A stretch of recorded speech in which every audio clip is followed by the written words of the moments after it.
नमस्कार, आप देख रहे हैं न्यूज नेशन। मैं हूं आपके साथ अनुराग दीक्षित। किसी भी मामले का हिंदू मुसलमान रंग दे देना या फिर किसी भी मुद्दे पर विवादों का पहाड़ खड़ा कर देना, ऐसी अदावत रही है जिनके शोर में वो सवाल अधूरे रह जाते हैं जिनका मुकम्मल जवाब देश की जनता को चाहिए। और इसीलिए न्यूज नेशन पब्लिक तक सटीक जवाब पहुंचाने की मुहिम पर निकला है। हम सवाल जिम्मेदारों से भी पूछेंगे और पक्षकारों से भी। पब्लिक के लिए, पब्लिक के सवाल के साथ आज करते हैं आज की शुरुआत। चैप्टर क्या है वो आपको बता दें। दरअसल में क्या देश की बेटियों की शादी की न्यूनतम उम्र एक समान होनी चाहिए? इस सवाल पर देश भर में हलचल एक बार फिर तेज हो गई है। इसके केंद्र में यूनिफॉर्म सिविल कोड का मुद्दा भी आ चुका है। आपको बता दें कि बिहार के एक मुस्लिम लड़के लड़की की शादी पर दिल्ली हाई कोर्ट ने अपना फैसला सुनाया। ये टिप्पणी की कि शादी के लिए मुस्लिम लड़की को 18 साल का होना जरूरी नहीं है।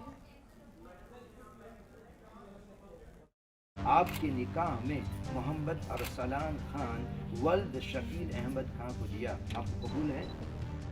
ये स्पष्ट है कि मुस्लिम कानून के अनुसार जो लड़की प्यूबर्टी की उम्र पर आ चुकी है वो अपने माता पिता की सहमति के बिना भी शादी कर सकती है और उसे अपने पति के साथ रहने का अधिकार है, भले ही वो 18 साल से कम उम्र की हो। एक मुस्लिम जोड़े की शादी पर दिल्ली हाई कोर्ट ने अपने फैसले में यही टिप्पणी की और अदालत की चौखट से फैसला आते ही चर्चा में आ गया यूनिफॉर्म सिविल कोड का मुद्दा, जिस पर आजादी के बाद से बहसों और दलीलों का दौर तो खूब चला, मगर 7.5 दशक बाद भी देश में शादी की उम्र में एक समान कानून का सपना साकार नहीं हो पाया। यूसीसी सिर्फ शादियों में ही नहीं, धार्मिक भेदभाव वाले दूसरे मसलों के समाधान का रास्ता दिखाता है। यूनिफॉर्म सिविल कोड न बनने की वजह से ही हिंदू, सिख, जैन धर्म में 18 साल से कम उम्र में शादी अपराध है, जबकि मुस्लिम समाज में 18 साल से कम उम्र में शादी पर कोई रोक नहीं। इसकी वजह सिर्फ और सिर्फ एक, देश में अपने अपने पर्सनल लॉ का होना, जिसकी वजह से शादी की उम्र को लेकर एक समान कानून नहीं बन पाया। जबकि भारतीय संविधान के अनुच्छेद 14 में कहा गया है कि देश का हर नागरिक कानून की नजर में एक समान है, किसी को विशेष दर्जा हासिल नहीं है, सबको कानून का एक समान संरक्षण हासिल है। नागरिक समानता पर संविधान की परिभाषा यही है, जिसमें संविधान सबको एक नजर से देखता है, लेकिन क्या सबके लिए समान मुद्दे पर एक समान कानून है?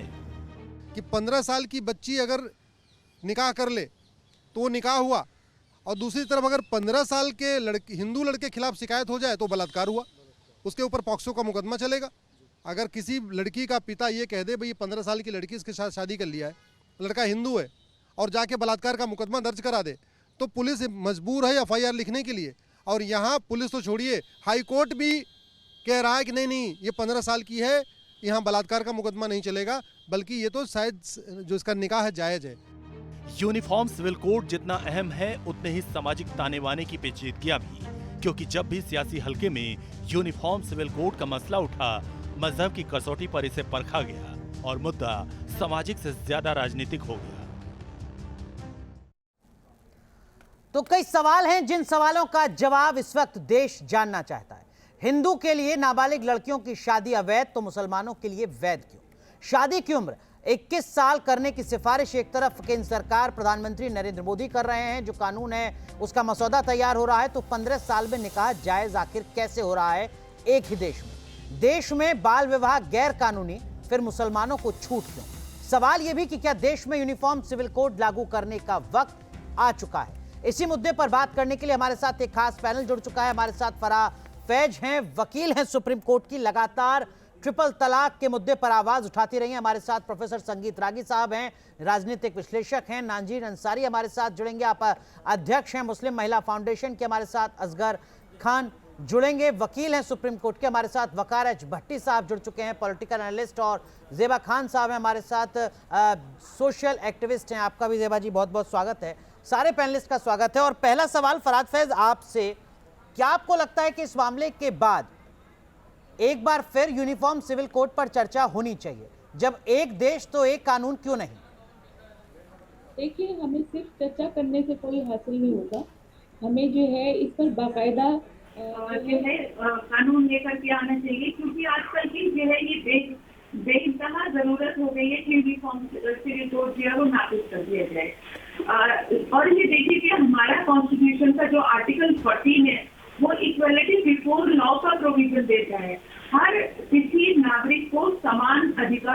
है कानून का, तो वो समानता का जो अधिकार है वो अपने आप में वायलेट हो रहा है। ये विमेन वर्सेस विमेन जो है ये डिस्क्रिमिनेशन हो रहा है इंडिया में।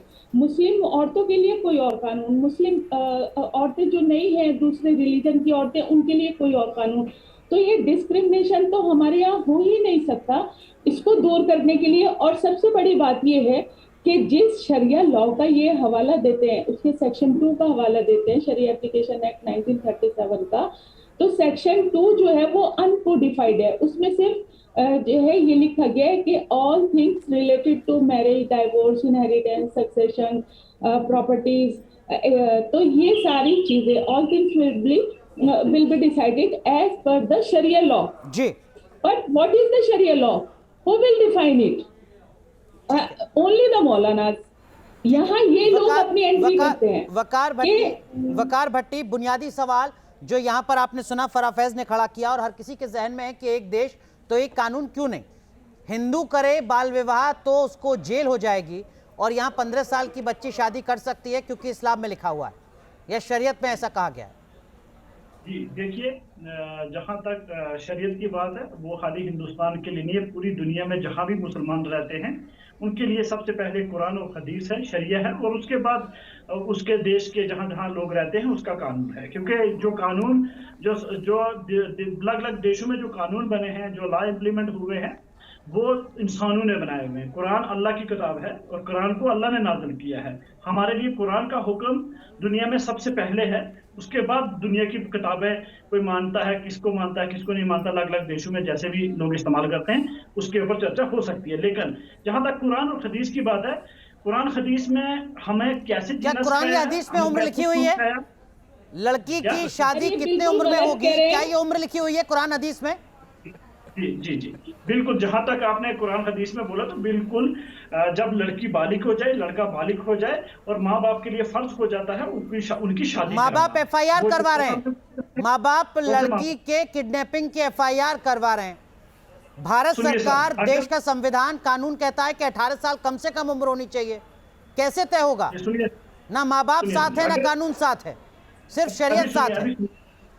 सुनिए तो सही ना, अगर मान लिया जाए कि आपकी बात के वो लड़की को जबरदस्ती किडनैप किया है और लड़की के साथ जबरदस्ती शादी की है, उसके परिवार वाले जैसे बोल रहे हैं, तो उसके ऊपर कार्रवाई हो सकती है। अगर लड़की ने मर्जी से शादी की है और वो निकाह उसने किया है, तो निकाह तो नाजायज नहीं है, निकाह तो जायज है, इस्लाम में शरिया में जायज है निकाह, तो उसको तो दुनिया का कोई कोर्ट उसको चैलेंज नहीं कर सकता। क्योंकि अगर लड़की और लड़का चाहें तो वो किसी भी एज में अगर बालिग है तो शादी कर सकते हैं। अब आप हिंदुस्तान बालिग कैसे तय हो रहा है?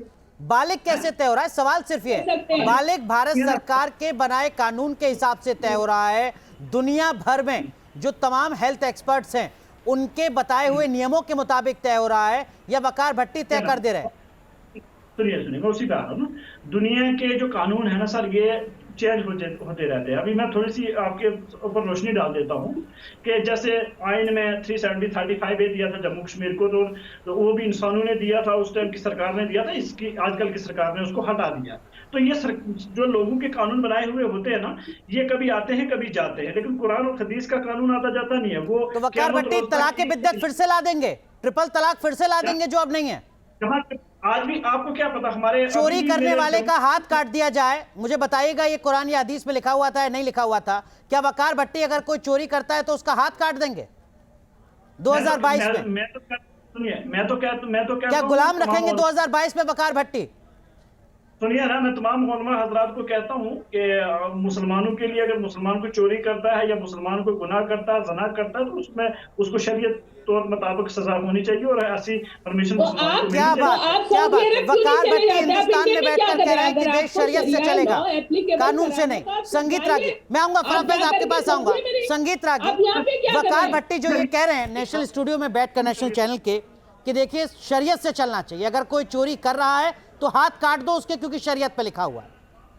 जो रेप कर रहा है उसको इतने पत्थर मारो जब तक उसकी पत्थर मारो, तालिबान बना दो। संगीत रागी, बलात्कारियों को कत्ल करना चाहिए उसी टाइम। संगीत रागी, मेरा बस क्या करें? देखिए, जिस प्रकार की बातें वो कर रहे हैं राष्ट्रीय चैनल पर, सुन के हैरानी नहीं होती आपको? चौंक नहीं रहे आप? ये किस तरीके की बातें हो रही हैं 2022 में? हैरानी क्या होती है, बड़ा शर्म आता है कि एक पढ़ा लिखा आदमी टेलीविजन चैनल पर आकर के ये कहे। जो सिविल लॉज जो हैं और क्रिमिनल लॉज, आप सिविल लॉज क्रिमिनल लॉज आप कहते हैं कि वो कॉन्स्टिट्यूशन के अनुसार होना चाहिए, सभी लोग मानते हैं, यहाँ तक कि मुस्लिम पर्सनल लॉ बोर्ड भी इसको मानती है। और दुनिया में कहीं भी वो चीज़ें जो है वो बहुत कम ही जगह रह गया है, जबकि पत्थर मारना, हाथ काट लेना, ये सब चीज़ें जो है वो इस्लामिक कंट्रीज़ में भी अब बहुत कहीं के आपको सुनने को मिलेगा। ऐसे वहां समझ दिखेगा में- जहां आतंकी संगठन है, ऐसे तालिबान समय में में दिखेगा, ISIS में हो सकता है दिखेगा। आप सोचिए जरा इस मानसिकता पर, शायद वो उन्होंने, मैं आपको दावे के साथ कह सकता हूँ कि इस व्यक्ति ने कुरान नहीं पढ़ा है और न ही हदीस पढ़ी है, क्योंकि हदीस के अंदर भी कई व्याख्याएं हैं। ये जो जिसे शरीयत लॉ कह रहे हैं वो एक्चुअली भारत के अंदर भी 1937 में कोडिफाई किया गया था। और कॉन्स्टिट्यूएंट असेंबली डिबेट्स जब हुआ था, जब कॉन्स्टिट्यूएंट असेंबली डिबेट्स के अंदर जो है वो अंबेडकर ने बड़ा तर्क, ज़बरदस्त इस पर तर्क किया था। उन्होंने कहा कि आप जिसको डिवाइन कहते हैं वो तो अंग्रेजों ने कोडिफाई किया था, यदि वो होता तो हर जगह एक ही जैसा होना चाहिए था वो लॉ, जैसा इंडिया में है वैसा ही पाकिस्तान में भी होना चाहिए था, वही जो है वो ईरान में होना चाहिए था, वही ईरान में होना चाहिए था। हम शिया सुन्नियों का विभेद हम समझ सकते हैं, लेकिन जो सारे कंट्री हैं, लेकिन please hold your horses. Waqar 20 second, Waqar 20 second, आप कहिए बंधु संगीत बोल लीजिएगा। मेरा ये कहना है कि आज आप इस प्रकार की भाषा का आप प्रयोग कर रहे हैं तो इसका मतलब ये कह रहे हैं कि जो हिंदू महिला है वो अलग है, जो मुस्लिम महिला है वो अलग है। केवल इतना मैं नहीं आपको संगीता नहीं, मैं आपको बता देता केवल हूं। इतना नहीं, वो कह रहे हैं कि अगर आपके घर में कोई चोरी करे नहीं, तो आप हाथ काट दो, आप पुलिस कानून अदालत का इंतजार मत करो, आप पत्थर बरसा दो उस आदमी पर, आप देश की अदालत का सम्मान मत करो। ये वकार भट्टी हिंदुस्तान में रहकर कह रहे हैं। मैं तो आप पर हैरानी होती हूँ कि आप चैनल पर ऐसे लोगों को बुला करके आप तकरीर वकार भट्टी समझ रहे हैं आप, आपने जो कहा है उसके बाद आपकी क्रेडिबिलिटी पर सवाल है। जैसे कोई वकार भट्टी 2022 में ये बात अगर आप अपने घर में बैठकर कहेंगे ना तो आपके बच्चे भी आपकी आवाज को खारिज कर देंगे। मैं कहना क्यों पूछिए चाहता हूं, कि अपने घर में अपनी महिलाओं के साथ ये ऐसे ही करते हैं क्या? इनका बेटा, इनका यदि बेटा झूठ बोल देगा तो उसको उनके साथ वो इस्लामिक कानून के अनुसार सजा देंगे। वकार भट्टी शराब तो बहुत सारे लोग, शराब तो वर्जित है इस्लाम के अंदर, वकार भट्टी कितने जवाब सारे लोग दीजिए। पीते हैं। यहाँ तो यूनिफॉर्म सिविल कोड की बात कर रहे थे सर, आपने तो तालिबान बनाने का मन बना लिया है मानो। मैं 30 के में आपको एक क्लियर चीज कह देता हूँ। आपने बोला ना कि मैं क्यों चाहता हूँ कि बलात्कारियों को पत्थर मार मार के उनकी जान निकाल देनी चाहिए, इसलिए कहना चाहता हूँ क्योंकि देश के 75 साल का जब सेलिब्रेट हो रहा था राजनीतिक उस टाइम विश्लेषक तो हम लोगों से हटा दीजिए, बलात्कारियों को शर्म आती है कि ऐसा आप लोग लिखते हैं तो। सुनिए ना, उस टाइम बल्किस बानो के बलात्कारियों का। अरे वकार भट्टी विषयांतर मत होइए, जो आपने कहा उसी को जस्टिफाई कर दीजिए ईमानदारी से, आईने में नजरें मिलाकर, यही बड़ी बात हो जाएगी आपके लिए आज।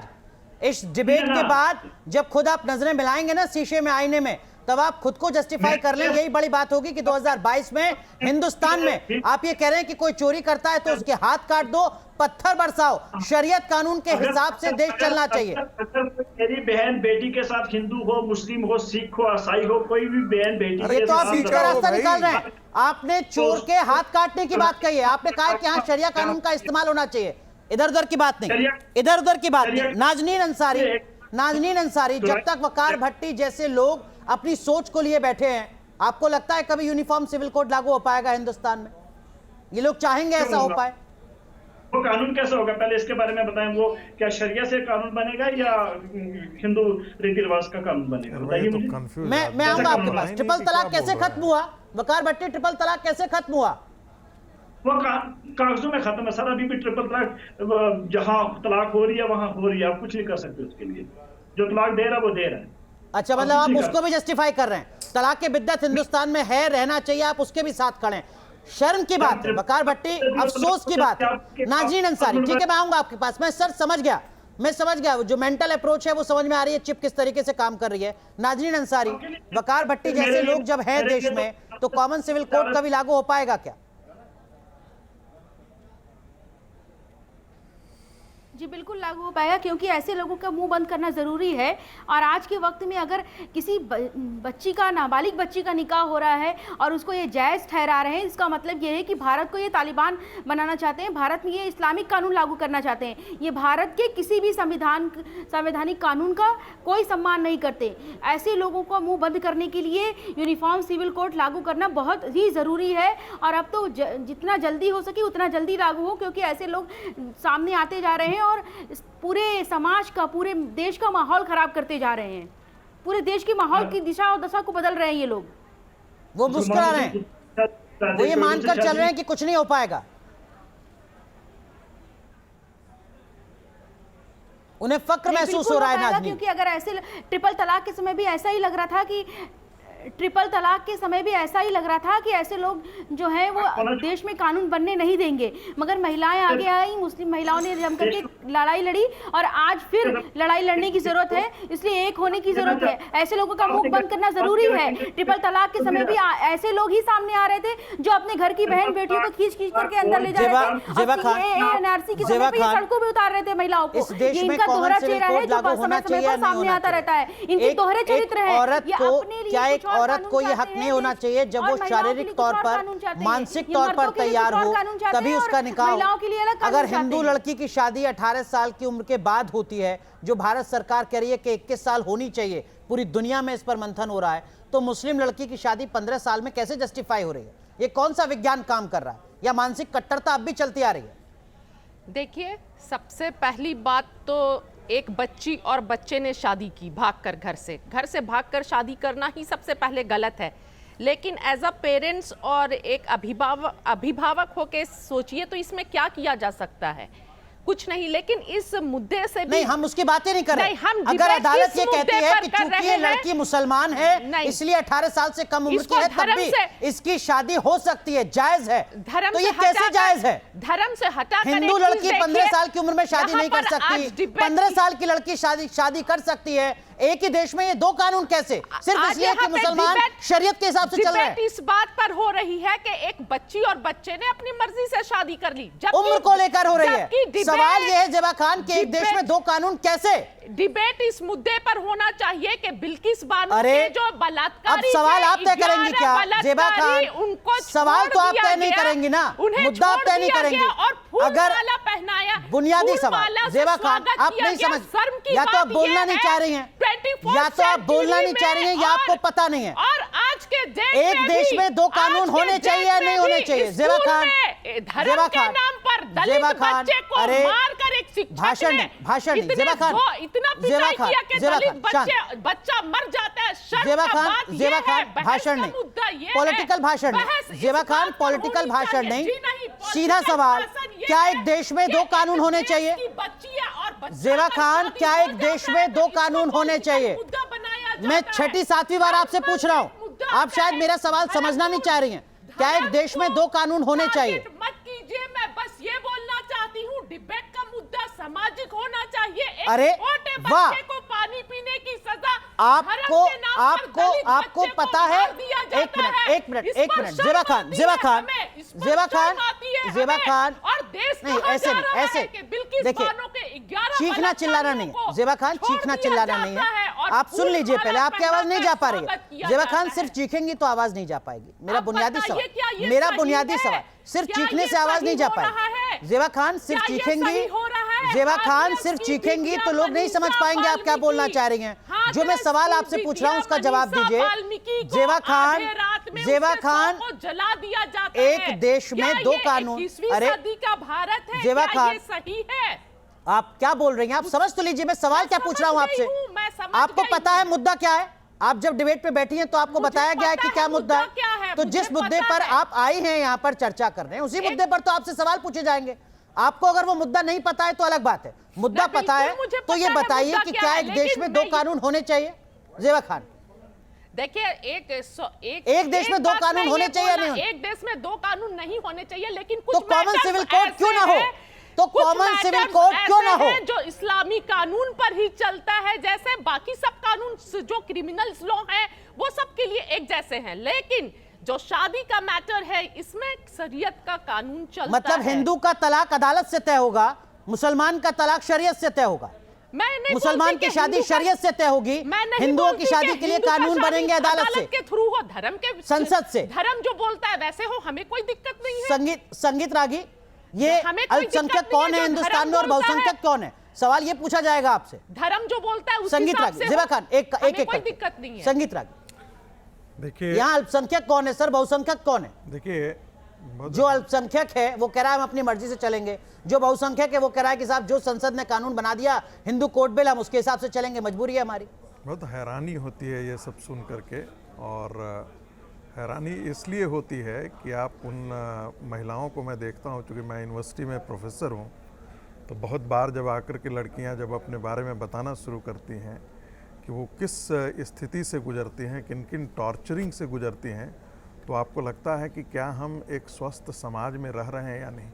कल जाकर के हम बाल विवाह की बात करने लगे और इस आधार पर कहने लगे कि इस्लाम इसकी इजाज़त देता है। अरे जो अच्छे अच्छे मुल्क हैं, इस्लामिक कंट्री, वो भी आज के दिन में नहीं ये कर रहे हैं। पाकिस्तान में सिविल कोड है, बहुत सारे, नहीं पूरी दुनिया में। और मजेदार बात है, मतलब आपको क्रिमिनल लॉ एक्सेप्ट करने में इस्लाम खतरे में नहीं हो जाता है, लेकिन सिविल लॉ को एक्सेप्ट करने में इस्लाम खतरे में आ जाता है।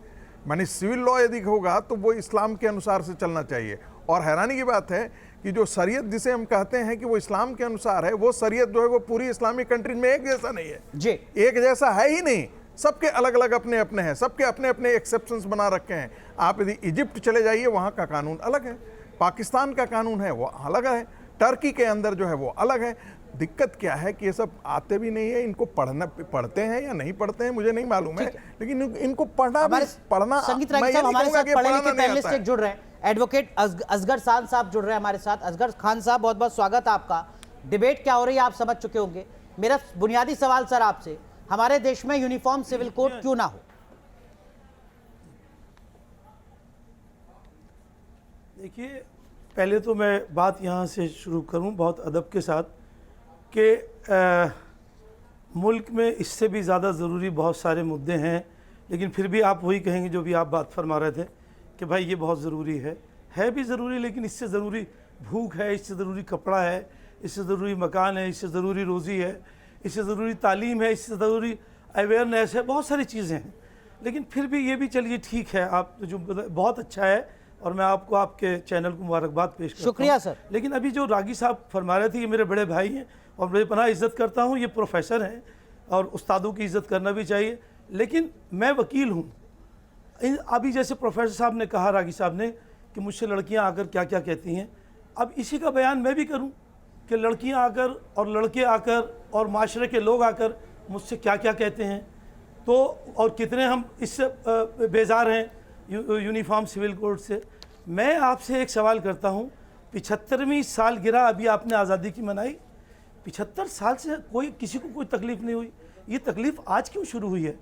और 75 साल से तमाम देश इस बात को लेकर, मजहब की बात को लेकर बिल्कुल कामयाबी के साथ चल रहा था। ये आप मुझे करेक्ट कीजिएगा, आज ही शुरू हो गई। सवाल तो कॉन्स्टिट्यूंट असेंबली से उठ रहा था, सवाल तो नीति निर्देशक तत्व से उठ रहा था। आप एडवोकेट है, आपने कॉन्स्टिट्यूंट असेंबली की डिबेट्स को पढ़ा होगा। क्या सवाल नीति निर्देशक तत्व के दरमियान नहीं उठ रहा था? क्या सवाल 1968 में नहीं उठ रहा था वाजपेयी जी के जमाने में? 1985 में सुप्रीम कोर्ट ने क्या कुछ कहा, तब क्या ये सवाल नहीं उठा था? ये तो मत कहिए कि सवाल 2022 पे उठ रहा है, ये कहिए कि सवाल 1947 से उठ रहा है, 47 से भी नहीं 46 से उठ रहा है, लेकिन उसका जवाब आज तक नहीं मिल पाया। आप करेक्ट कीजिएगा मुझे अगर मैं गलत हूं तो। पूरी बात समझिए, बताइए असगर खान साहब। देखिए अनुराग भाई आप मेरी बात पूरी समझिए। मैं यूनिफॉर्म सिविल कोड की बात जो आप असेंबली और पार्लियामेंट की बात कर रहे हैं उसकी नहीं कर रहा हूँ। मैंने जो आखिर में अपनी बात जहाँ आपने रोका है वो ये थी कि यार हम सिर्फ मजहब पे चर्चा करते रहेंगे, मस्जिद मंदिर ही करते रहेंगे, मुस्लिम हिंदू करते रहेंगे, इसके अलावा हमारे पास और। असगर खान साहब, आपने कहा कि ये मुद्दा उतना बड़ा मुद्दा नहीं है। बात मेरी आज तक 2021 की एक रिपोर्ट है, उसको आप पढ़िएगा। दुनिया भर में 60 लड़कियों की मौत, बच्चियों की मौत हर रोज होती है, सिर्फ अर्ली मैरिज के चलते 60 बच्चियों की मौत हर रोज। अगर आपके लिए बड़ा मुद्दा नहीं है तो ये अफसोस की बात है सर, मेरे लिए है। आपसे 30 सेकंड ले रहा हूं, 40 सेकंड दिए आपको। मैं सिर्फ 30 सेकंड ले रहा हूं। मुझे ये समझ में नहीं आता कि इन 75 सालों में आज तक कोई परेशानी नहीं हुई। ये परेशानियां आज क्या शुरू हो रही हैं, क्यों हो रही हैं और किसको इस बात से परेशानी है। सब अपने अपने मजहब को मानने के लिए तैयार नहीं। मैं आपसे और पैनल के सब लोगों से ये सवाल करता हूँ, रागी साहब से भी सवाल करता हूँ, क्या आप अपने मजहब की बात को मानने को तैयार हैं या नहीं? क्या आप हिंदुइज्म को मानने के लिए तैयार हैं? नहीं। मैं अपनी बात तो बता दूं, मेरे दिल की बात ये है, मैं अपने मजहब के कानून और तमाम चीजों को मानने के लिए तैयार हूं। लेकिन यही तो अफसोस की बात है ना, यही अफसोस की बात है। संगीत रागी हो सकता है अपनी धार्मिक मान्यताओं को पूरी तरीके से लागू ना कर पाए हिंदू कोड बिल के जरिए। तो देश आज यही जवाब जानना चाहता है कि अगर देश एक है तो कानून एक क्यों ना हो। बात यूनिफॉर्म सिविल कोड की, सवाल खड़ा किया एडवोकेट असगर खान साहब ने। जवाब देने के लिए तैयार बैठे हैं प्रोफेसर संगीत रागी। देखिए, मैं चूंकि असगर जी मेरे मित्र भी हैं, हम लोग कई डिबेट्स में साथ साथ रहे हैं, और चूंकि वो वकील थे तो उनसे उम्मीद की जाती थी कि वो एक लीगल एंगल से बात करेंगे, न कि एक इस्लाम के मानने वालों की हैसियत से यहाँ पर बात करेंगे। उनको जानकारी इस बात की है कि कम से कम सुप्रीम कोर्ट ने 7 दफ़ा ऑब्जर्वेशन दिया है, हाई कोर्ट ने भी 4-5 दफ़ा ऑब्जर्वेशन दिया है। जब कॉन्स्टिट्यूएंट असेंबली डिबेट्स में था, ये बातें आई थी, तो हुआ कि भाई इस समाज को इस स्तर पर लाया जाना चाहिए। उनके तरफ से बाद में जब ये डिस्कशन हुआ तो हमेशा इस बात को कहा गया कि मुस्लिम समाज को थोड़ा सा वक्त दीजिए।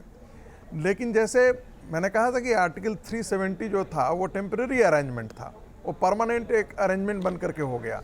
वैसे ही directive principles of state policy का मतलब ये था कि आने वाले दिनों में राज्य जो है इस दिशा में बढ़ेगा, यानी कि ऐसे समाज का निर्माण करेगा जहां पर सबके लिए एक प्रकार की समतामूलक समाज हो। अब ये बात कर रहे हैं कि भाई इससे कोई दिक्कत नहीं है। भाई आप ह्यूमन राइट्स का मामला, छोटा मुद्दा है। नहीं, बिल्कुल छोटा मुद्दा नहीं है। ह्यूमन राइट्स का मामला बनता है, इक्वालिटी का मामला बनता है। वो तो सुप्रीम कोर्ट के वकील हैं। सुप्रीम कोर्ट ने क्लासिफिकेशन ऑफ लॉज की इजाज़त दी है, लेकिन क्लास लेजिस्लेशन की इजाज़त नहीं दी है। उनको ये समझना चाहिए कि जो महिलाएं हैं, महिलाएं एक क्लास बनती हैं, चाहे वो हिंदू हो, मुस्लिम हो, कोई भी हो, बिल्कुल उनके लिए एक ही कानून होना। आप यही तो एक इसका मूल केंद्र है। और नहीं तो आप कहेंगे भाई हम शरीयत से चलेंगे, दूसरा किसी और से चलेगा, तीसरा किसी और से चलेगा। आप गोवा के अंदर ही है, गोवा के अंदर आपको यूनिफॉर्म सिविल कोड चल रहे हैं, तो वहां इस्लाम की हत्या नहीं है। अमेरिका में आप वो सिविल लॉ मानने के लिए तैयार हैं, वहां आपको इस्लाम खतरे में नहीं है। कनाडा में आप मान रहे हैं, वहां आपको इस्लाम खतरे में नहीं है।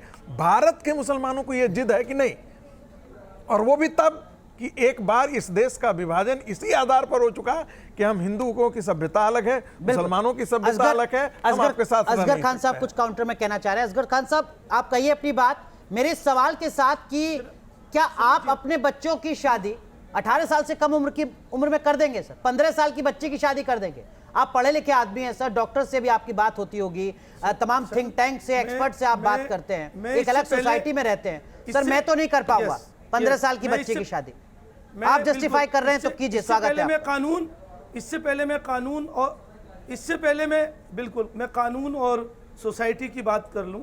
जहाँ तक सोसाइटी की देखिए बात है, मैं अब ये भी रागी भाई दूसरे मुल्कों की बात कर रहे थे, मैं कभी नहीं करता। आप मेरी सारी डिबेट उठा के देख लें, हम हिंदुस्तान की बात करते हैं। दुनिया का कोई मुल्क भी के लिए भी ये नहीं कहा है हमने कि सारे जहां से भाई भारत का इस्लाम अलग होगा, वहां का इस्लाम अलग होगा, सारे जहां से अच्छा है हिंदुस्तान हमारा। एक मिनट रागी साहब प्रोफेसर हैं आपको ऐसे तो है नहीं, आपने पूरे अभी पैनल को जाहिल कह दिया कि शायद इनको कुछ पता नहीं है।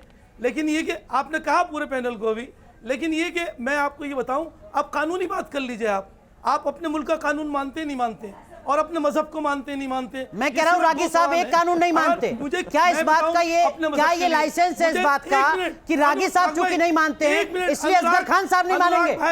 क्या ये कानून की पढ़ाई होती है? आप वकील हैं सर, मुझे क्या सवाल का जवाब सवाल होता है? नहीं, सवाल व्यक्तिगत नहीं है। सिर्फ सुन लीजिए, बताइए आप। मैं मानकर चल रहा हूं कि रागी साहब नहीं मान रहे आपको कोई कानून, तो क्या आप भी नहीं मानेंगे? क्या ऐसे कोई देश चलता है? अरे साहब नहीं माने वो ना माने, ऐसी तो कुछ लोग हैं जो देश को लगे हैं खराब करने, जो देश को बेचे दे रहे हैं, देश में फसाद कराते हैं, नाराजगी पैदा करते हैं, जहर उगलते हैं। असगर खान साहब, आपने कहा कि आप तो सीना ठोक के कहते हैं सारे जहां से अच्छा हिंदुस्तान हमारा, मैं मान लेता हूं, लेकिन जो uniform civil code Pakistan, Bangladesh, Malaysia, तुर्की, इंडोनेशिया, इजिप्ट, सूडान, इन देशों में भी लागू है जिनमें ज्यादातर इस्लामिक कंट्रीज हैं, उसे भारत में लागू करने में क्या दिक्कत है? फसाद पे कितना खुश हो रहे हैं अनुराग भाई। मैं आपसे ये कह रहा हूँ, आप चलिए कानून की बात कर लीजिए। डरा हुआ समाज कभी भी प्रगति नहीं कर सकता और है। अपने मुल्क का कॉन्स्टिट्यूशन आप इतना डर करके बात करते हैं इसलिए क्योंकि आपको लगता है कि बाहर जाएंगे तो आपको मुस्लिम समाज के लोग बताइए। फिर अगर पढ़ी लिखी बातें कर रहे हैं तो बताइए आर्टिकल 25 क्या है, आर्टिकल 26 में क्या दिया है, आर्टिकल 27 किस लिए है, आप बताइए। फिर क्या मजहब अपने अपने मजहब के लिए नहीं है? सारे मजहबों का एहतराम नहीं करना है? मैं अपने मजहब का पूरा एहतराम करता हूं और अपने मजहब को। अरे सर, तो यूनिफॉर्म आप कंफ्यूज कर रहे हैं शायद लोगों को। असगर खान साहब, या तो सर आपको क्लैरिटी नहीं है या आप कंफ्यूज कर रहे हैं। धार्मिक मान्यता, धार्मिक आस्था से कोई समझौता नहीं करता यूनिफॉर्म। नहीं, मैं उनको आर्टिकल बता रहा हूं जरा सा। सर आप या तो खुद कंफ्यूज हैं या फिर दर्शकों को कंफ्यूज कर रहे हैं असगर खान साहब। हमारा मजहब साहब देखिए, हमारा मुल्क, हमारा कॉन्स्टिट्यूशन, हमारा कानून सब इस बात की इजाजत देता है। कानून को बहुत ज्यादा बढ़ाने घटाने की जरूरत नहीं है। जो कानून है वो तो तलाक़े बिद्दत फिर से शुरू कर दिया जाए। मुल्क का कानून गलत है, तलाक़े बिद्दत फिर से शुरू कर दिया जाए। असगर खान साहब, आप भी ये कह रहे हैं पढ़े लिखे वकील के तौर पर। वकार भट्टी ने तो कह दिया, वकार भट्टी तो कह रहे हैं कि शरिया कहती है हाथ काट दो चोरी करने वाले का, ये होना चाहिए देश में। वकार भट्टी कह रहे हैं कि पत्थरों से मारो लोगों को। आप भी यही कह रहे हैं क्या? मैं तलाक़े बिद्दत खत्म हो जाए। ना मैं किसी की नकल करता, मारने तोड़ने की हम बात नहीं करते। उसके लिए तो रागी भाई बैठे हैं हमारे, मारने तोड़ने के लिए, जहर फैलाने के लिए, फसाद तो आप कह रहे हैं कि जैसे चल रहा है हमारे मजहब में वैसे चलने दो, उसे मत छेड़ो। हम तो कह रहे हैं आप अपना चेहरा आईना में ले जा करके देखिएगा सुप्रीम कोर्ट में। 15 साल की बच्ची की शादी हो सकती है, क्या बोल रहे करने दो। आप 21वीं सदी के आदमी की तरह बोल रहे हैं या 14वीं सदी के आदमी की तरह बोल रहे हैं? आप ये सोचिए, असगर खान को आपने सुना, एडवोकेट असगर खान को, और एक तालिबानी मानसिकता, दोनों में कोई अंतर नहीं है। मुस्लिम समाज के ये दो पुरुष और दोनों की ही सोच लगभग एक जैसी, चाहे वो कोई व्यक्ति पॉलिटिकल एनालिस्ट हो, चाहे वो व्यक्ति एक पढ़ा लिखा वकील हो, सोच में अंतर नजर नहीं आ रहा है। ऐसी स्थिति में मुझे तो नहीं लगता कि कभी भी मुस्लिम समाज, खासकर जो पुरुष समाज है, वो यूनिफॉर्म सिविल कोड को चाहेगा। जैसे ट्रिपल तलाक को लेकर सोच थी, वैसी ही सोच यूनिफॉर्म सिविल कोड को लेकर है मुस्लिम पुरुष समाज में। देखिए, बिल्कुल सही कहा आपने, क्योंकि ये मुद्दे जो हैं वो औरतों की लाइफ से जुड़े हुए मुद्दे हैं। तो ये कभी बच्चों के लिए, एजुकेशन के लिए, एम्प्लॉयमेंट के लिए, औरतों की सेफ्टी के लिए, उनकी सिक्योरिटी के लिए ये लोग कभी बात ही नहीं करते। और जैसे अभी रागी भाई कह रहे थे कि अलग अलग कंट्रीज में जो है अलग अलग शरिया लॉ चल रहे हैं, और अगर सब लोग जो है एक ही कुरान के फॉलोवर्स हैं तो सारी कंट्रीज में एक जैसे लॉ क्यों नहीं है? बिल्कुल ये बात सही है। और वो सबसे बड़ी बात ये है कि इंडिया में ये सब चीजें इसलिए परेशान करती हैं इन लोगों को कि इनकी दुकानें चल रही हैं। और मैं यहाँ एक बात करेक्ट कर दूं कि जो अभी एक बात आई थी, रागी भाई ने कहा था कि all India Muslim personal law board भी मानता है इस बात को। देखिए, सबसे पहली बात तो यह है कि all India Muslim personal law board का कोई वजूद नहीं है, वो सिर्फ एक रजिस्टर्ड संस्था है। वो डिक्लेयर नहीं करेगा कि शरिया क्या है, शरिया क्या नहीं है। हमारे यहाँ की जो जुडिशरी है वो इतनी कॉम्पिटेंट है कि वो सब चीजों को सही से समझ सकती है, बशर्ते कि ये अपनी शरीयत की कानून की, शरिया कानून की जो है टांग ना अड़ाए। इनको परेशानी सिर्फ इस बात से होती है कि अगर यूनिफॉर्म सिविल कोड आ जाता है तो ये जो दारुल कज़ाई चल रही है पर्सनल लॉ बोर्ड की, और कहीं all India Muslim personal women law board की जो ये दारुल कज़ाई चल रही है, ये इनकी दुकानें बंद हो जाएंगी। फराफैज मैं आऊंगा आपके पास। वकार भट्टी कुछ कहना चाह रहे हैं। वकार, कुछ तकनीकी दिक्कत है, आपकी आवाज बेहतर तभी सुनाई देगी जब आप अकेले बोलेंगे। वकार, फराफैज कह रही है कि आप लोग इसलिए नहीं चाहते हैं यूनिफॉर्म सिविल कोड कि आपकी दुकानें बंद हो जाएंगी। जी। अब मैं जवाब देता हूँ, मैडम जी का भी देता हूँ और आप साहब का भी देता हूँ। अभी प्रोफेसर साहब ने भी एक बात बोली थी कि मुसलमान बच्चियां आती हैं तो रोती हैं, तो कहती हैं वो बहुत जुल्म हो गया हम पे। इनको नहीं पता 1450 साल पहले जब नबी करीम सल्लल्लाहु अलैहि वसल्लम दुनिया पे आए और इस्लाम आया, उससे पहले बच्चियों को पैदा करते ही जिंदा दफना दिया जाता था। बच्चियों को अगर इंसाफ दिया तो बच्चियों को हकूक दिए वो इस्लाम ने दिए, वो नबी करीम सल्लल्लाहु अलैहि वसल्लम ने दिए, कुरान ने दिए। आप जाइए, आज भी इस्लाम में माना जाता है और ये हकीकत है कि माँ की कोख में जन्नत है, और वो एक माँ जो होती है ना वो एक औरत होती है। आपको सिर्फ इतना मैं बता देता हूँ, सर वो औरत हिंदू हो, मुसलमान हो, सिख हो, ईसाई हो, वो हर धर्म की माँ की गोद में जन्नत होती है। पूरी बात सुन लीजिए। सिर्फ इन्हीं जुमलों का इस्तेमाल करके महिलाओं को सिर्फ ये बहलाते आ रहे हैं इतने सालों से। थोड़ा सिर्फ ये कह करके कि माँ के कदमों में जन्नत है और उसी माँ को जुमलेबाजी नहीं वकार करके फेंक देते हैं, रातों रात हलाला निकाह करवाते हैं। ये इस तरह के जुमलों का इस्तेमाल करना बंद कर दीजिए आप लोग। ऐसे है वकार भट्टी सिर्फ फंडामेंटलिस्ट है, इनके अलावा इनको जैसे ही महिलाओं की बात आती है आप लोग दोहरे कानून की बात करते हैं। सही तरीके से शरिया कानून की भी जानकारी नहीं है। एक सेकंड रुक जाइए, वकार कुछ कहना चाह रहे हैं। वकार कंप्लीट कीजिए अपनी बात। आप जितना बोल रहे हैं आप उतना ही एक्सपोज हो रहे हैं, समझिए वकार इस बात को, बोलिए। होने से मेरे स्टार उतर नहीं जाएंगे, कंधे पर स्टार है ही नहीं। अभी सुनिए मेरी बात चुप करके। अभी ये जो बोल रहे हैं ना कौन मैडम जी जो और प्रोफेसर साहब ने बोला कि मुसलमान बच्चियां इनसे आके इंसाफ मांग रही हैं, तो मैं एक बात बताता हूँ। आप एक काम करिए, 20 लाख जो हिंदू बहनें हैं जिनको छोड़ के उनके पति जो साधु बन गए हैं या कोई एमएलए या मंत्री बन गए या आरएसएस के कच्चे पहन लिए, उन 20 लाख औरतों को इंसाफ दीजिएगा। एक गुजरात में अगर जिस आदमी को तमीज ही नहीं है बात करने की, तो वो क्या डिबेट में पार्टिसिपेट करेगा? बात हो रही है, क्या होता है कच्चे पहनने का क्या मतलब होता है? समाज के नेतृत्व की तो समाज, अब मुस्लिम समाज की बात करिए, और उनके लिए कानून बने हुए हैं, उनके लिए कानून बने हुए हैं। आप कानून बनने ही नहीं देना चाहते हैं, आप कानून के साथ चलना ही नहीं चाहते हैं। आप मुस्लिम हैं? आप मुस्लिम हैं? पहले आप दोनों मुस्लिम हैं कि नहीं है? पहले महिलाओं के लिए आप दोहरे कानून क्यों लेके चलते हैं? अगर आप मुस्लिम है तो आपकी शादी कहाँ हुई है? हिंदू से हुई, मुस्लिम से हुई? अगर आपकी शादी हिंदू से हुई तो आप मुस्लिम नहीं है, क्योंकि जब गैर मजहब से शादी करेंगे तो उसी दिन इस्लाम से खत्म। चाहे हिंदू करे मुस्लिम से, मुस्लिम करे हिंदू से, लड़की लड़का जो भी हो, ठीक है? पहली बात, इसलिए आप इस मुस्लिम नहीं है। लेकिन वकार यही सवाल है, वकार यही सवाल है। कौन किससे शादी करता है? वकार सवाल यही है। वकार, अगर आपने थोड़ा बहुत कानून पढ़ा है तो मुझे बताइए कि उस 15 साल की बच्ची से, भारत में उस 15 साल की बच्ची से अगर कोई हिंदू लड़का शादी करता, किससे बात कर रहे हैं? अगर 15 साल की उस बच्ची से कोई हिंदू लड़का शादी करता वकार, तो वो कहाँ होता? जेल में या अपने घर में? क्या 15 साल की उस बच्ची से कोई हिंदू लड़का अगर शादी करता तो वो कहाँ होता है इस वक्त? जेल में होता है नहीं होता? पहली बात मेरी बात सुनिए, गैर मजहब में हमारी बच्ची शादी कर ही नहीं सकती जब तक वो लड़का इस्लाम का करे, तब तक निकाह ही जायज नहीं। आप जब बोल रहे हैं तब एक्सपोज हो रहे हैं। ऐसा लग रहा है कि आपके पास जवाब नहीं है, सिर्फ कुतर्क करना, इलॉजिकल बातें करनी है। मैं आपसे एक सवाल पूछ रहा हूँ, 15 साल की बच्ची से अगर एक हिंदू लड़का शादी कर ले तो उसकी क्या सजा होगी? अगर वही 15 साल की बच्ची से कोई मुस्लिम लड़का शादी कर रहा है तो कोई सजा नहीं है, क्योंकि आपका कानून कह रहा है। मेरे लड़के बहुत है, देंगे आप हिंदू लड़के? क्या लड़कियां अपनी शादी? वकार भट्टी, थोड़ा शर्म कीजिए, आप चैनल पर बैठाने लायक नहीं है जिस तरीके की बातें आप कर रहे हैं, आप समझ रहे हैं? और ये वकार भट्टी कह रहे हैं, जो लोग ये कहते हैं कि हमारे देश में मुसलमान इस्लाम खतरे में, शर्म आनी चाहिए वकार भट्टी, शर्म आनी चाहिए आपको। आप बोल क्या रहे हैं? आपको शर्म आनी चाहिए, आप बोल क्या रहे हैं? शर्म आनी चाहिए आपको, आप समझ रहे हैं? और आप जैसे उन सभी लोगों को शर्म आनी चाहिए जो अपने नाम के आगे या पीछे कुछ ऐसा लगा हुआ है जिससे वो कहते हैं कि देखिए हम इस्लाम से जुड़े हुए हैं इसलिए हम पर खतरा है। आप पर खतरा है।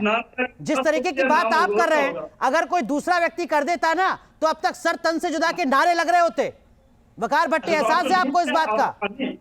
आपको पेट में मरोड़े पड़ते हैं कि बिल्कुल नहीं, आप तो बोल रहे हैं ये हिंदुस्तान की खूबसूरती है, आप बोल रहे हैं यहाँ पर। यही बात आप अगर किसी दूसरे मजहब का होकर पाकिस्तान में बोलते, सर तन से जुदा अब तक हो चुका होता। इश्निंदा मतलब समझ रहे हैं ना? यही खूबसूरती है इस मुल्क की, जहां बैठे हुए हैं और कुछ भी बोले जा रहे हैं, कुछ भी बोले जा रहे हैं। इस खूबसूरती को समझिए जरा, इस अंतर को समझिए। और मैं ये आपके मुंह पर कह रहा हूं कि आप टीवी डिबेट्स में बैठाने लायक नहीं है, जिस तरीके की लॉजिकल बातें आप कर रहे हैं। नाजनीन अंसारी, मैं आपके पास आऊंगा, लेकिन उससे पहले असगर खान साहब, ये कब तक मेंटल अप्रोच रहेगी सर ऐसी? आज भी 300, 400, 500 साल पुरानी जिंदगी में क्यों जी रहे हैं आप लोग? लेकिन अनुराग, मैं आता हूं, मुझे हैरानी होती है कि आप ऐसे लोगों को आप नहीं, मैं तो खुद कह रहा हूं, वकार भट्टी ने जिस तरीके की बातें की, अगर कोई हिंदू कहता तो अब तक तो ये कह दिया जाता कि देखिए इस्लाम खतरे में है और सर तन से जुदा होना चाहिए। मुझे शर्म आ रही है कि मैं, मुझे भी शर्म आ रही है, मुझे भी शर्म आ रही है। असगर खान साहब, ये कब तक मेंटल अप्रोच रहेगी सर ऐसी 500 साल पुरानी? पाषाण काल में जी रहे हैं क्या? आज रागी साहब की सोच क्या हो गई है, और इन जैसे लोगों की जो प्रोफेसर हैं जिनको इतनी इज्जत देते हैं, जो इतना वकार वाले लोग हैं, जिनसे लोग जिनको अपना मॉडल मानते हैं, वो लोग ऐसी सोच रखने वाले हैं कि नहीं साहब, अरे वकार की सोच की बात हो रही है जनाब। ये सिर्फ एक फितना है। असगर खान साहब, आपकी ये मजबूरी है क्या? कुछ नहीं है, सियासी मोहल्ले में नहीं जा पाएंगे, ये और दिक्कत है क्या आपको? ऐसा कुछ बोल देंगे तो ईमानदारी से बोलेंगे तो अपने मोहल्ले में लोगों से नजरें नहीं मिला पाएंगे, ये डर है क्या असगर खान? अब बात वकार भट्टी की हो रही है। अरे आपको नहीं आप मालूम, प्रोफेसर संगीत रागी का ट्रांजिस्टर चला आते हैं कि ये लोग क्या कर रहे हैं? डर है क्या? ये जैसे ही बता रहे हैं ना, कितनी लड़कियां आके क्या कहती हैं, हमारे पास आओ, हम आपको लिस्ट दिखाएंगे कितने लड़के और कितनी लड़कियां आके क्या क्या कहती हैं आप लोगों। और जो ये आप उनके ऊपर जुल्म करते हो, रोज कानून बदलो, उनको मजहब से अलग करने की भाई, बात बेसिक मुद्दे की हो रही है। क्या आप अपने कानून को, अपने संविधान को नहीं मानते आप? अरे भाई क्या बताइए, आप अपना संविधान तो मान लो वकील साहब। आप आर्टिकल 25 को नहीं मानते? अरे आप अपनी अकल ठीक कर लो, आप अपनी अकल ठीक कर लो, तब जाकर के बात करना टेलीविजन डिबेट पूरे पैनल पे। अकल ठीक करो अपनी, कोई कुछ अकल ठीक करो अपनी, बस सिर्फ रागी साहब जानते हैं। अकल ठीक करो अपनी, कोर्ट में प्रैक्टिस करते हो, भारत के संविधान की शपथ करते हो और पागलपन जैसी बातें करते हो आकर के टेलीविजन पे। शर्म नहीं आ रही है कि वकार भट्टी ऐसी बातें कर रहा है? तुम कम से कम उसको कंडेम करो, की बातें मत करिए। शर्मनाक, ऐसे घटिया लोग, ऐसे घटिया लोगों को बुलाना नहीं चाहिए। ऐसे बेहुदे आदमी को बुला रखे हो यार। असगर खान साहब, दोगली बातें नहीं, हम तो मानकर चल रहे थे कि आप वकील हैं, पढ़े लिखे आदमी हैं। बेहुदे जैसी बातें संगीत रागी साहब ने भी कहा कि आप उनके मित्र हैं, उनके साथ कई डिबेट में रहे, लेकिन अगर आप भी इस तरीके की लॉजिकल बात कर रहे हैं, पाकिस्तान ये बहुत जाओ अफसोस की बात ना, है। जाओ ना, बाप दादे आए थे पाकिस्तान से तुम्हारे, कुछ कह रहे हैं संगीत रागी, बाप दादे आए थे। ये मुल्क हमारा है, मुल्क हमारा है, तुम्हारे बाप दादे ने बांटा इस मुल्क को, तुम्हारे बाप दादों ने बांटा इस मुल्क को, तुम्हारे बाप दादों ने बांटा इस्लाम के नाम पर इस मुल्क को। शर्म आती है तुमको इसे बोलने के लिए? शर्म आती है तुमको बोलने में? दोस्तों, तुम नाथुराम घाट से के दोस्तों, ठीक है, असगर खान साहब प्लीज, नहीं ठीक बात, बिल्कुल ठीक बात है। मैं आपसे पूरी तरह सहमत हूं प्रोफेसर संगीत रागी। वकार भट्टी ने जो बातें कही है वो शर्मनाक बात है। वकार भट्टी ने जो बातें कही है वो शर्मनाक बातें हैं, मैं आपसे पूरी तरीके से सहमत हूं। लेकिन नाज़नीन, ये मुस्लिम संगीत रागी, मैं सहमत हूं आपसे, मैं तो आपसे सहमत हूं सर, बिल्कुल आप सही कह रहे हैं, मैं भी सहमत हूं। वकार भट्टी टीवी डिबेट्स में बैठने लायक शख्स नहीं है, बिल्कुल नहीं है। लेकिन आप समझिए असगर खान तो पढ़े लिखे वकील है ना, आपके मित्र हैं, क्या आप उनसे संतुष्ट हैं? उनके बयान से संतुष्ट है क्या? सवाल यहाँ मेंटल अप्रोच का है सर, ये चिप जो लगी हुई है दिमाग में, सवाल उसको लेकर है। आपके उठने से बात खत्म नहीं हो जाएगी, आप समझिए जरा नाज़रीन, ये कैसे, ये जो दिमाग की चिप है ये कैसे बदलेंगे? बात चाहे वकार हो या असगर लोगों को यदि आप टेलीविजन में बुलाते हैं तो I can not be part of this debate. बैठिए नाज़रीन, कैसे इस चिप को बदली जाएगी? ये चिप कैसे बदली जाएगी नाज़रीन? बदले हुए तब भी नहीं लग रहे थे जब ट्रिपल तलाक की बात चल रही थी, जब 370 की बात चल रही थी, तब भी नाज़रीन की आवाज विरोध करेंगे ही करेंगे। मगर जब कानून आया तो फिर वो कानून बन के रहा, और ऐसे लोगों का जवाब यही है कि यूनिफॉर्म सिविल कोड लागू किया जाए, तभी ऐसे लोगों का मुंह बंद होगा। क्योंकि दो तरह के कानून इस देश में चलने वाले नहीं है। ये अपने पुरुषों के लिए अलग कानून बनाते हैं, मुस्लिम महिलाओं के लिए अलग कानून बनाते हैं, क्योंकि ये महिलाओं को सम्मान की वस्तु समझते ही नहीं, सम्मान देना जानते ही नहीं, ये सिर्फ सामान समझते हैं। इनके बड़े बड़े धर्मगुरु जाकर के टीवी चैनल पे कहते हैं कि महिला जो है सम्मान, उनकी अकल नहीं, कम अकल है, दुनिया भर की तौहीन करते हैं औरतों की। तो ये क्या कानून बनाने की बात करेंगे? क्या इंसाफ दिलाने की महिलाओं को बात करेंगे? ये सिर्फ बात करेंगे तो पुरुषों के कानून की बात करेंगे, ये दंगे फसाद भड़काने की बात करेंगे, ये पुरुषों को बचाने की बात करेंगे। इसलिए ये महिलाओं के पक्ष में कभी भी खड़े होने वाले नहीं है। और सरकार जितनी जल्दी यूनिफॉर्म सिविल कोड लागू करेगी उतना ही बेहतर होगा मुस्लिम महिलाओं के लिए, क्योंकि भविष्य महिलाओं का खतरे में जा रहा है। आज इस तरह के लोग बात कर रहे हैं टीवी चैनल पे बैठ के, ये पूरा देश देख रहा है। नाज़नीन प्लीज, जेबा खान, नाज़नीन जी से मेरा एक सवाल है। सिर्फ मुस्लिम औरत नहीं, एक औरत के तौर पर भी क्या शादी की उम्र 15 साल जस्टिफाइड है? हाँ या ना? नहीं, 15 साल तो कम है शादी की उम्र आज के हिसाब से। और लेकिन अगर 15 साल उम्र कम है, एक मिनट जेबा खान, एक एक करके, अगर 15 साल उम्र कम है शादी के लिहाज से जेबा खान के मुताबिक, तो क्या आपको नहीं लगता कि 18 साल जो भारतीय संविधान के मुताबिक, कानून के मुताबिक है, वो जस्टिफाइड है? किसी भी मजहब का व्यक्ति हो उसको उसका पालन करना चाहिए।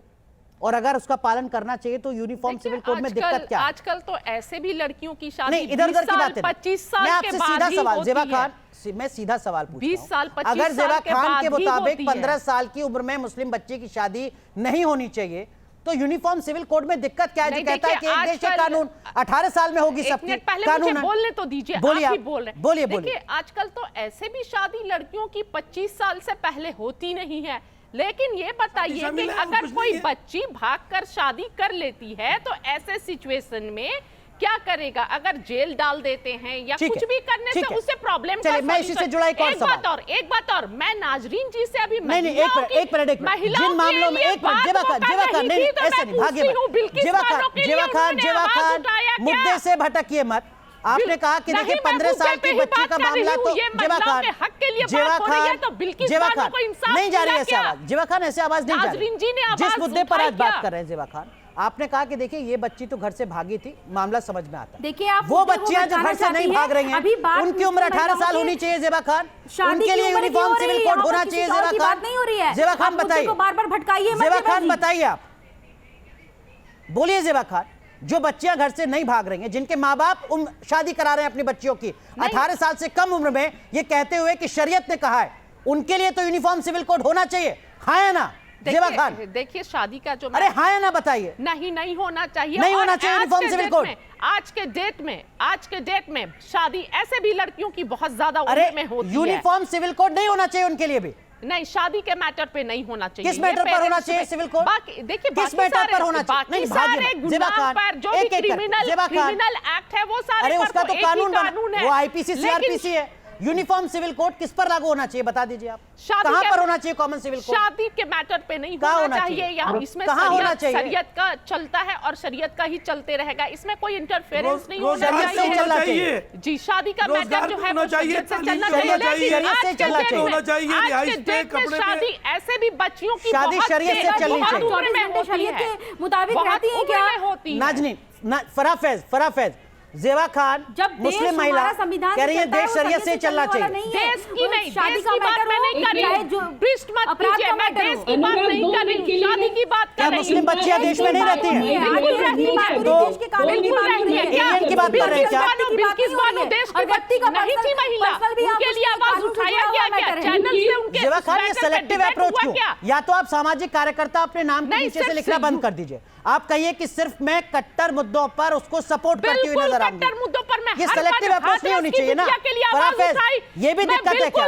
जो बच्चे को वकार भट्टी, असगर खान के साथ जेबा खान जैसी मुस्लिम महिलाएं भी दिक्कत है, के नाम पर जो ईमानदारी से नहीं स्वीकार करना चाहती है। फराफेज, अनुराग देखिए, ये इन लोगों की गलती नहीं है, अनुराग इन लोगों की गलती नहीं है, इन्हें बचपन से लेकर के जो जहर पिलाया जा रहा है, आज वो ये होना चाहिए कि भर चुका है सदी में कि आज भी इन्हें ये इस तरह से भेदभाव है, नहीं देता। ये भेदभाव क्यों? अरे भेदभाव पर ही तो सवाल है जेबा खान, क्यों भेदभाव?